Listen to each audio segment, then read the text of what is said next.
Assalamu alaikum, everyone, and welcome to another episode of The Scope here on British Muslim TV with me, Waqar Rizvi. We have another exciting and important show for you today. We're, of course, being broadcast live, not only on satellite, but throughout BMTV's various social media channels. And you can see the numbers indicated at the bottom of the screen as well. You can always send us text messages throughout this show as well. If you have any comments or questions that you would like to put to the experts as well, we do like to make this interactive or as interactive as possible, certainly. Today we'll be discussing, as we've laid out, the great replacement theory. Now, what this means is that supporters of this theory see that there is an elite conspiracy to change the demographics of their respective Western, mostly white nations, and replacing the white people of those respective nations and disempowering them with people of color, immigrants, Muslims, Jews, etc. The list is fairly long. Now, the theory has proponents in many European countries, as well as the United States, Canada, and other parts of the world also. Now, it's come into the spotlight, especially in the context of this discussion as well, will be the fact that there was an attack carried out in Buffalo, New York, where a white man purposefully drove to a black neighborhood in that city and targeted and killed 10 African Americans. The Buffalo attacker, his memo or his writings essentially showed that he took inspiration from the Christchurch, New Zealand terrorist, Brenton Tarrant, who was also worried about the replacement of whites by immigrants in that region of the world also. We're going to put all these issues to our esteemed panelists who are joining us live today. We're joined by Dr. Philip Gorski, who is an author. He's also professor of sociology and religious studies at Yale University. He is currently working on a book, co-authoring a book, I should say, on the influence of white supremacism on white Protestantism. We're also joined by Dr. Carlos Figueroa, who is an assistant professor at the Department of Politics at Ithaca College. He is also currently finishing a book on Quakers, race, and the U.S. empire.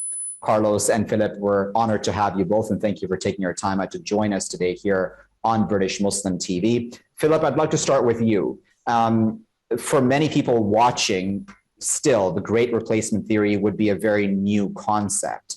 How relevant is it today to what we're seeing playing out as far as race relations go, not just in the US, but even possibly Europe? Well, it's certainly incredibly relevant in the US. As you mentioned, there have been a series of white nationalist terror attacks in the United States, and every single one of them has cited the great replacement theory in one form or another. This used to be a fringe theory that one found really only amongst neo-Nazi and white supremacist groups, but it's been mainstreamed in particular through Tucker Carlson, who's the most influential and most watched news host on Fox News. And recent surveys have revealed that somewhere around 30% of the American population now gives credence to the great replacement theory. So from the fringes to the mainstream, it's very much a force to be reckoned with in contemporary American politics. And as you say, has also struck deep roots in many European countries as well. The phrase great replacement, as you know, is actually due to a French philosopher, Renaud Camus, and who was the first really to popularize it. And that book and other books that he took inspiration from were read, cited, passed around by figures in the Trump White House, even including Steve Bannon and Steve Miller, who was really the person in charge of Trump's repressive immigration policies. Yeah. Carlos, the more I was reading into the great replacement theory, the more I wondered, in a country, especially like the United States, where it does welcome in immigrants and is a country arguably built by immigrants, really. What else did one expect? I mean, there was meant to be a demographic change at some point in time, wasn't there? Yes, right. So the history of, as you know, of the U.S. is rooted in immigration and accepting people from across the globe. Without going through the history of immigration, obviously, we've had epochs and periods where several people from Europe and Latin America, the Caribbean, and Africa as well have been accepted. And we've had cycles of changes, demographic shifts that over time has faced resistance from people of power, people who have been in positions to pass legislation. Early 20th century, of course, you have the various repressive, restrictive immigration laws in 1917, 1924. We did see some again in the 1980s, and of course, early 2000s, some more restrictive laws, not necessarily rooted in the replacement theory, but something close to it. This idea that there's a fear of so-called white extinction, these kinds of notions that have made their way through American history. Again, rooted in something that we can perhaps talk about on this panel, on notions of difference, descriptive difference that, again, may or may not have real justification for, but have been used to try to restrict, oppress peoples. Yeah. Okay, so Philip, I wonder, and I don't want to justify, obviously, the Great Replacement Theory or any violence because of it, but I wonder, for a population then that realizes that that the demographic changes are happening fairly quickly, I mean, in context, obviously, and that, at some point in the near future or down the line, it will not be the majority in their own quote unquote country, such as the US. Should we have expected such a reaction? To some degree, of course, certainly, if one looks at this purely descriptively and historically, it is the case that, as Carlos pointed out, there have been successive waves of immigration to the United States, and they have generated successive backlashes against immigration. Let me just give you one example. The period of mass immigration in the late 19th and early 20th centuries produced an enormous backlash. Here one could actually cite a book that is a way as sort of a predecessor of the Great Replacement Theory, and that's a book called The Passing of the Great Race by a man named Madison Grant that was published in 1916, exactly a century before Trump's election in 2016. And there he developed the theory that there was a Nordic race which had peopled the United States, and that it was endangered by Jews and Italians and Catholics. So it's important here to see that race and religion have always been very, very entangled. And this was very influential and widely read. Grant was himself a member of the kind of upper class of, kind of Manhattan society. He even makes a sort of a cameo appearance in F. Scott Fitzgerald's book, The Great Gatsby, and the character of a man named Tom Buchanan, who says at one point, talking to his girlfriend, this idea is that we're Nordics and we produced all the things that go to make civilization, science and art and all that, you see, and worried about a kind of a white genocide. That was the language that Grant used. So this is a theory which has very, very deep roots in the United States, without question. And I think what's unusual is that it went out of the mainstream for a long time, and now it's back. Yeah, and I wanted to, in fact, talk about the mainstream now, Carlos, if I may, and especially the Republican Party, right? So the Republicans would say the Great Replacement Theory, they wouldn't name it that obviously directly, but they would say that, yes, there is an effort by, and probably they wouldn't name directly anybody, but they would say the Democrats possibly do want to use immigrants and more immigration to further strengthen their voting base versus Republican voting bases. Is that a fair point? I think it is. It's one of these rhetorical moves that the Republican Party has now brought back. They've been since the 1990s, the revisiting of this conspiracy theory in various ways. And of course, as Phil noted in Camus, bringing it back in 2010, 2011. So many of these far-right Republicans have started to use this notion, this theory, not directly per se, but in coded language. Right? They can say real Americans. They use language such as that. Fear-mongering has become part of the, I would say, lifeline of the Republican Party. Of course, pointing the finger on the Democrats at this point. And I would argue perhaps in retaliation for other kinds of moves that the Democrats have made as well, right? The critical race theory debate that was had about a year ago, it ramped up. So these kinds of back and forth debates are not surprising.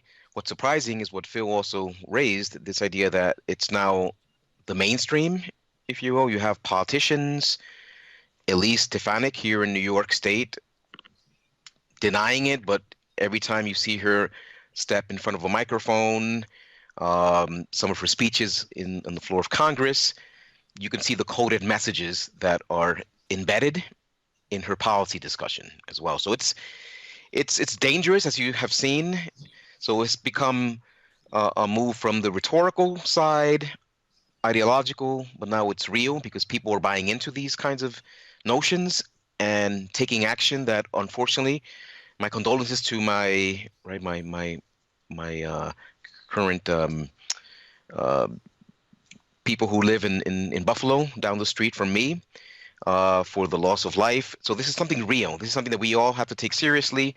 But of course, this is not anything that is just a theory.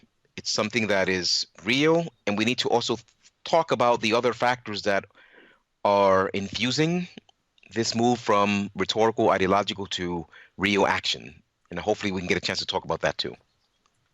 Yes, for sure. We're going to be going to a break fairly soon. But viewers, we'll be back after that break, of course, continuing this discussion. And we're going to continue talking about the mainstreaming, of course, of this issue, as both Phil and Carlos there have pointed out. And that's a really important point to make because, you know, we can talk certainly about the Republican Party, but then the Republican Party and those who support it would actually deny that they support the Great Replacement theory or any conspiracy theories which are anti-Semitic or otherwise.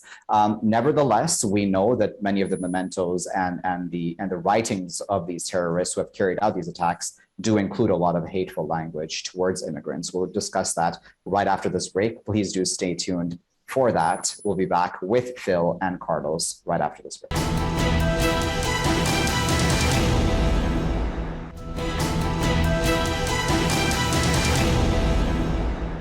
Welcome back, everyone. You're still here in The Scope with me, Waqar Rizvi, and we're continuing to discuss the Great Replacement theory with Carlos and Philip. Philip, I wanted to bring you into the conversation and ask you, you know, before coming on air today, I was reading, interestingly, an article of Ben Shapiro, and I know that there's probably a lot of things that we can pick out about Ben's writings and what the things he says, which are certainly quite hateful and incorrect many times. Nevertheless, his point in the article that I read was that, you know, that we're all picking on the Republicans or we're picking on Fox News, that the above are not actually guilty for obviously carrying out the attack in Buffalo or encouraging it in any way, shape, or form. Do you think there is a measure of exaggeration on the part of maybe media and just mainstream discussions on this? No, I must be honest with you that I really don't. I think the way that Ben Shapiro and many people on the right think about moral responsibility is that it's completely individual and that has only to do with the choices that individuals make. It doesn't have anything to do with cultural influencers or you know, the way in which cultural leaders shift the conversation. And I think somebody like Tucker Carlson actually bears a considerable amount of responsibility for this attack and others like it that have taken place over the past year by creating a permission structure that makes it possible for people to engage in attacks like this and creates an audience that applauds it when they occur. Mm-hmm. Carlos, I wonder what your thoughts are, of course, on what Ben Shapiro wrote. And secondly, I also wanted to ask you this, if I may add this on also, is that I wonder how much or how many of these people, such as Tucker Carlson or even Ben Shapiro or others, who may even in hidden terms speak about the Great Replacement theory, how much of that is just politics and the politics of hate for the sake of just being successful in politics versus actually believing that whites are being replaced and that is a huge conspiracy against them?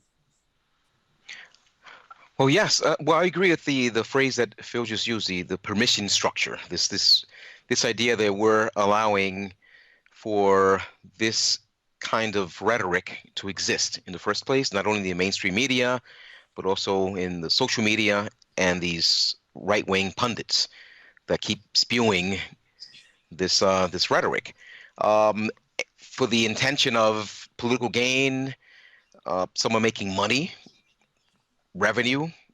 The more people you have, as you know, in social media, the more likelihood that you can make more money. So you're spewing out these kinds of rhetorical statements rooted in, again, hatred or contempt of others who don't perhaps look like you.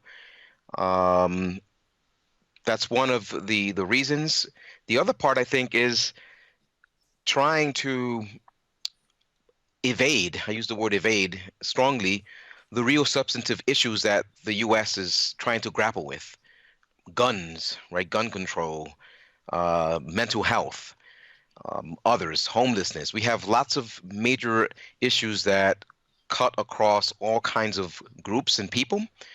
But focusing on, as Phil mentioned, the individual and the individual person who killed, who shot the gun, who did the act, is the focus, and they blame the individual as opposed to other factors, the structural issues, the things that are being ignored. As I mentioned, we have so many issues in the U.S. that are all embedded in this. So it isn't just one gunman and a targeted community. There are other factors that we need to consider that are being ignored by the right wing and at times the liberal mainstream media as well, by reiterating some of the same kinds of rhetoric, opposing it. So that's what I think it is. It's political gain, economic gain, and trying to basically beat out, perhaps, or try to gain a step on the Democratic Party at this point. Philip, what are your thoughts on that? Because, that's a really good argument that Carlos had put forth about how this can be a distraction, right, from the real issues that Americans are facing, or even Europeans. So, I mean, and I bring in Europe because certainly in Europe, we've also had talk about a migrant invasion, for example, on the part of the Home Secretary of the UK. Those very negative terms about migrants coming on shores who are looking for safety from persecution, and that's been seen as a bad thing. I wonder if all of that is just a distraction from the real issues that these societies face, such as economic, even social at many levels. Of course, those are the issues that are real to me and real to others on the left. But I guess I would add a note of caution, which is I think it's important that we not underestimate the importance of feelings of, identity, belonging, meaning, and to really, what we also have to do is counter these sort of exclusionary, hateful narratives with more inclusionary, democratic ones that will make some folks, there's no doubt about it that a lot of white working class folks in the so-called heartland of the United States, in the South, in the West, in the small towns and rural areas have suffered tremendously. I mean, as has happened in many parts of the UK over the last 20 or 30 years. And that's what a lot of these conservative politicians are doing, is tapping into that anger and mobilizing it. And I can't counteract it, I think, just with policies, important as that is. I think we also have to counteract it with, a different kind of politics of, of belonging, basically. And so, Carlos, how does then one tackle this, right? Because now we're seeing violence because people believe that there is a conspiracy against white populations to replace them. And this is certainly not the first attack. As I mentioned, Christchurch in New Zealand was one example, and there have been Anders Breivik in Norway, and there have been others in the US certainly as well. How does one tackle that? Is it about correctly labeling this, for example, domestic terrorism? I mean, is it about at this point the wording that we use, or do we need to go beyond that? Well, the wording helps, recognizing it as what it is. We have domestic terrorism, and maybe do something about that. I know I just noted the Congress is trying to is sitting in the Senate right now. The Domestic Terrorist Act of 2022 is one approach from the federal government trying to deal with these kinds of activities. So trying to be more vigilant, trying to get the funding behind this. I think trying to, I know this is a different context, but we just had successful unionization with Amazon across, again, ascriptive differences, including race and gender and the like. So creating alliances that focus on what it is that the people want. As I said, everyone shares the issues of economic distress. Voter suppression is another one. Voting rights. There are issues that are cutting across the board, and building alliances. The Democratic Party could do more to that effect. And starting with naming it domestic terrorism and putting it in terms of what does that mean? What does that mean for everyone, not just those who have been targeted? Everyone is complicit in this process, trying to make sense of, because again, I would say that as human beings, we are all concerned with security, our families, having a good job, having health care. These are the issues that I think would bring people together.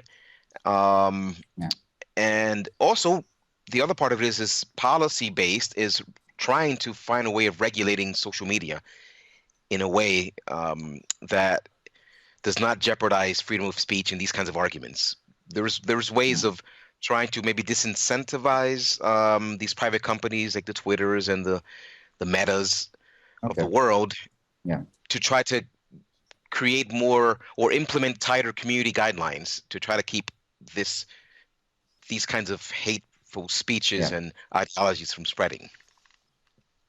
Philip, I wanted to in fact ask you about the role of media in all of this, right? So do you think that, and actually let me put it this way, that there was a time when, and there still is a time, actually, there are still times when many people would argue that, for example, when a Muslim carries out a criminal act, that's very quickly labeled terrorism. But there still is many times where if a white person carries out something along those lines, politically motivated, arguably, of course, that would be, that person, maybe his mental health or her mental health would be discussed in great detail versus immediately labeling the terrorism.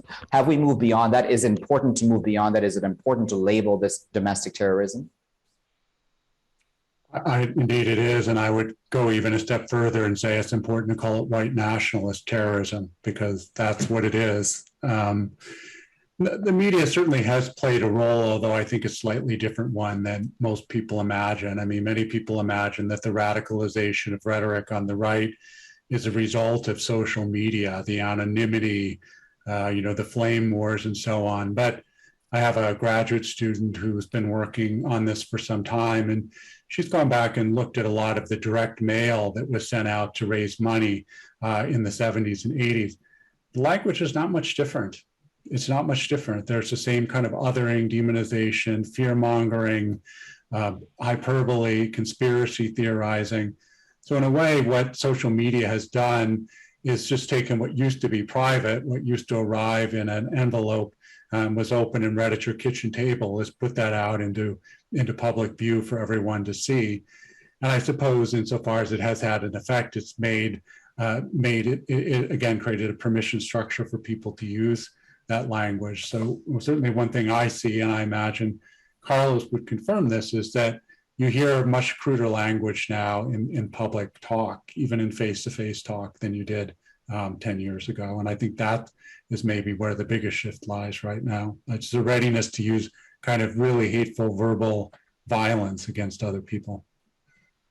All right, we'll have to leave that as a final word, unfortunately, but we do really appreciate both Carlos and Philip for taking their time out of their no doubt very, very busy schedules to speak to us today here at British Muslim TV. We were discussing there, and we discussed in some detail, of course, a great replacement theory. Both of them described for us loosely what this means and the conspiracy ideology behind it. the violence that has come out because of it as well, which is obviously very, very disturbing. What we've seen play out in Buffalo, what we've seen play out in Christchurch in New Zealand, in other places in the world as well, such as in Norway at the hands of Anders Behring Breivik as well.